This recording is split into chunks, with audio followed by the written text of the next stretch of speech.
خوب جانتا تھا. اگلی طرف آئیے, زراعت پر زمینداری, لینڈ لارڈ, ایبسینٹی لینڈ لارڈزم کا قبضہ ہے. یہ کون سے دور کی چیز ہے؟ یہ اس دور کی ہے جس کو اقبال نے کہا کہ یہ دور ملوکیت کی جو چھاپ اسلام پر پڑ گئی ہے. یہ جاگیرداری, ایبسینٹی لینڈ لارڈزم اس دور کی پیداوار ہے. آپ کو معلوم ہے کہ بنو امیہ نے ابتدا ہی میں جو جاگیریں دی تھی, اسلام کا جو مجدد اول تھا عمر بن عبدالعزیز رحمۃ اللہ علیہ, جب وہ آئے ہیں انہوں نے سارے وثائق منگوائے ہیں, ساری دستاویزات منگوائی ہیں اور کینچی کے ساتھ قطر کے پھینک دیا. سب زمینداریاں اور سب جاگیرداریں ختم.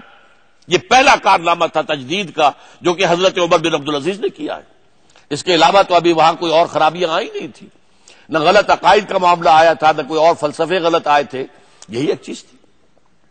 اور اس کے بعد ہمارے ائمہ اربعہ میں سے دو چوٹی کے جو دو ہیں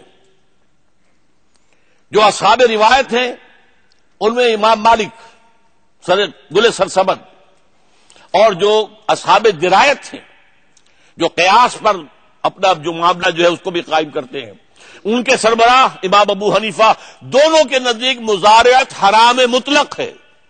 حرام مطلق, جس کی زمین ہے وہ کاشت کرے. اس موضوع پر ایک کتاب بھی میں نے شائع کی تھی, اسلام اور نظام زمینداری, مولانا محمد تحسین صاحب کی, جس میں یہ حدیث کم سے کم 10 طرق سے آتی ہے. جس کے پاس زمین ہے یا خود کاشت کرے یا اپنے بھائی کو دے دے, لیکن اس میں سے ایک دانہ بھی پیداوار کا دینے کا وہ روادار نہیں ہوگا. وہ زراعت, وہ ظالمانہ نظام, کہاں ہے وہ سوشل جسٹس؟ کہاں ہے وہ سلونی دور خلافت راشدہ کا؟ کہاں ہے وہ کفالت عامہ کہ بچہ پیدا ہو اور اس کا وظیفہ مقرر ہو جائے؟ کہاں ہے؟ جاگیرداری, زمینداری, کسان ہاری, ان کی خون اور محنت پسینے کی کمائی پر عیش کرتا ہے جاگیردار اور زمیندار. اس کے بچے انگلستان اور امریکہ میں تعلیم حاصل کرتے ہیں, اور جس کے خون اور پسینے کی کمائی پر وہ عیش کر رہا ہے اس کو نہ دوا ملتی ہے نہ تعلیم ملتی ہے, نہ اس کے بچے کے لیے کہیں اسکول میں داخلہ ملتا ہے. یہ سارا نظام جو ہے, اور اب جو تہذیبی یلغار آئی ہے وہ آ چکی تھی, مغرب کی طرف سے آئی تھی. جو کلچرل ریولوشن انگریز لایا تھا اپنے نظام تعلیم کے ذریعے سے, یقیناً اس سے جو ہے ہمارے ہاں وہ تہذیبی اقدار مغرب کی آ گئی تھی, لیکن ابھی ذرا ایلیٹ طبقے تک تھی, اونچا طبقہ, زیادہ سول اور ملٹری بیوروکریسی وغیرہ کے اندر وہ تہذیب, وہ تمدن, وہ اٹھنا بیٹھنا, وہ نشست و برخاست, وہ وضاقتہ, وہ زیادہ ان میں تھی. اب جو ہے وہ وسیع پیمانے پر آ رہی ہے, بلکہ اب تو ہمارے اوپر دو طرفہ یلغار ہو رہی ہے. مغرب کی یلغار تہذیب کے اعتبار سے جو کہ اب ختم کرنے پر, کلیش آف سیویلائزیشنز, ہنٹنگٹن نے جو کتاب لکھی, اب وہ مسلمانوں کی تہذیب کو برباد کرنے پر اوپنلی کھل کر ان کی بات جو ہو رہی ہے اس میں اب کوئی ڈھکے چھپے کوئی بات نہیں ہے, اس لیے کہ اب وہ سول سپریم پاور اور ارتھ ہے, انہیں کوئی خدشہ نہیں, کسی کا ڈر نہیں. لہذا اور دوسری طرف سے جو ہمارے پاس سیلاب آ رہا ہے وہ ہندوستان سے آ رہا ہے. اب جو نارملائزیشن سے زیادہ معاملہ ہو رہا ہے, اب جو ہمارا اور ان کا جو ہے آنا جانا اور دوستی کی پینگیں اور محبتیں, اب اس کا کیا ہو رہا ہے؟ ہماری تہذیب کا. سونیا گاندھی نے بہت پہلے یہ الفاظ کہے تھے, we have already conquered Pakistan culturally, go and see the video shops of Karachi, they are full of the films of the videos of Indian films. وہ تہذیب و تمدن آ گئی ہے. پچھلے دنوں شاید آپ نے اخبار میں بہت سے لوگوں نے پڑھا ہو, ایک کالم نگار نے کالم لکھا تھا کہ ایک صاحب ہمارے ایک ساتھی کی دوست کی والدہ کا انتقال ہو گیا, میں تعزیت کے لیے گیا, وہ بہت رو رہا تھا. دلاسا دیا, بھائی ٹھیک ہے بس صبر کرو. اس نے کہا میں صرف اپنی والدہ کے انتقال پر نہیں رو رہا, میں تو رو رہا ہوں اس بات پر کہ میری 8 سال کی بچی نے مجھ سے یہ کہا, ابا جان ہم اپنی دادی اماں کی ارتھی کو آگ کب دکھائیں گے. یہ ہے آپ کی نسل جو ہندوستانی فلمیں دیکھ کر جو بھی ان کی تہذیب ہے, ان کا تمدن ہے, ان کا, وہ آپ کی نئی نسل جو ہے وہ سیکھ رہی ہے.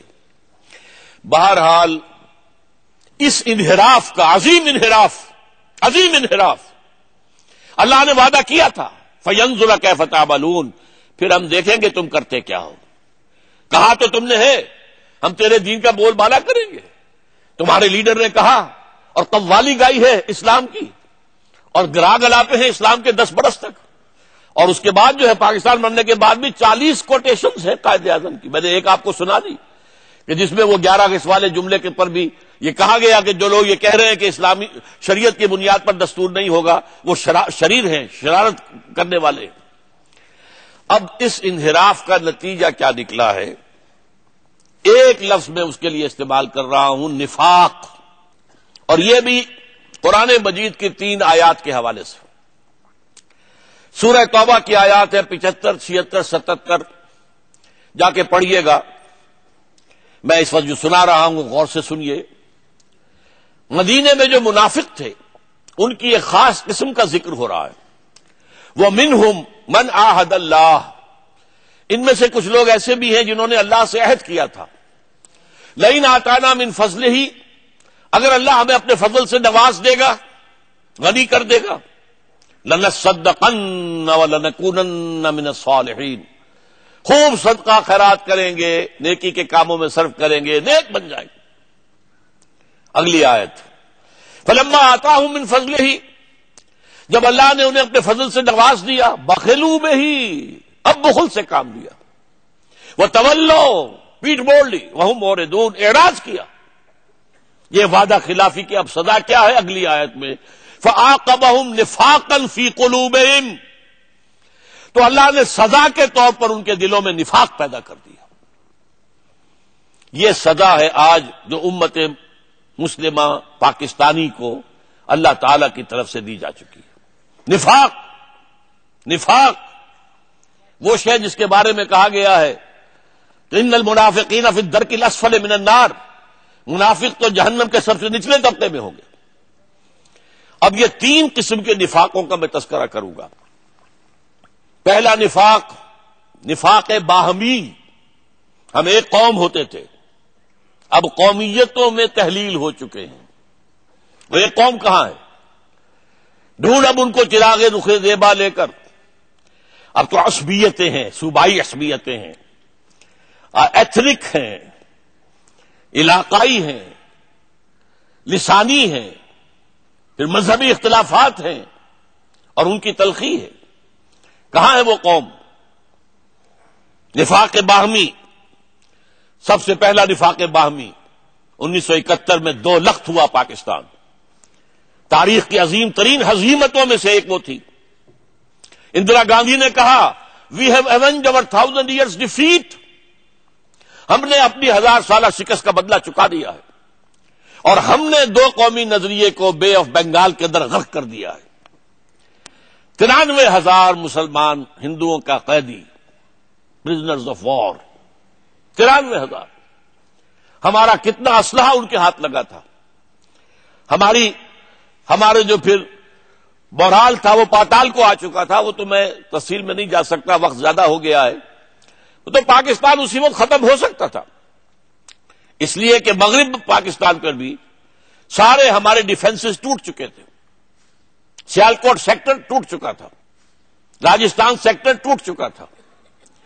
صرف ایک ٹکا خان ٹاسک فورس لے کر بیٹھا ہوا تھا اور وہ تھا سلیمان کی ہیڈ ورکس میں. بس ایئر فورس ہماری پیرالائز ہو چکی تھی. وہ تو اللہ نے ابھی ہمیں مہلت دینی تھی. چھوٹا عذاب دکھایا تھا، وَلَنُذِيقَنَّهُم مِّنَ الْعَذَابِ الْأَدْنَىٰ دُونَ الْعَذَابِ الْأَكْبَرِ لَعَلَّهُمْ يَرْجِعُونَ. ہم انہیں بڑے عذاب سے پہلے چھوٹے عذاب کا مزہ چکھائیں گے تاکہ شاید کہ جاگ جائیں، ہوش میں آ جائیں، لوٹ آئیں. لَعَلَّهُمْ يَرْجِعُونَ. سورہ سجدہ کی آیت بہت اہم ہے. وَلَنُذِيقَنَّهُم مِّنَ الْعَذَابِ الْأَدْنَىٰ دُونَ الْعَذَابِ الْأَكْبَرِ. یہ عذاب بہت بڑا تھا لیکن اس اعتبار سے ادنا تھا کہ بہرحال مشرقی پاکستان نہیں صحیح، ایک آزاد مسلمان ملک تو اب بھی موجود ہے، بنگلہ دیش کے نام سے صحیح. اس کی ماہیت بدل گئی، ٹھیک ہے، لیکن مسلمان حکومت تو ہے وہاں پر، مسلمانوں کا ملک تو ہے. اور یہ کہ ویسٹ پاکستان کو انٹیکٹ رکھا ہے.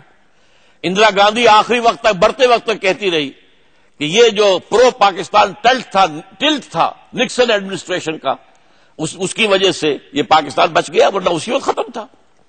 نکسن کا فون گیا ہے ہاٹ لائن پر کوسیجن کا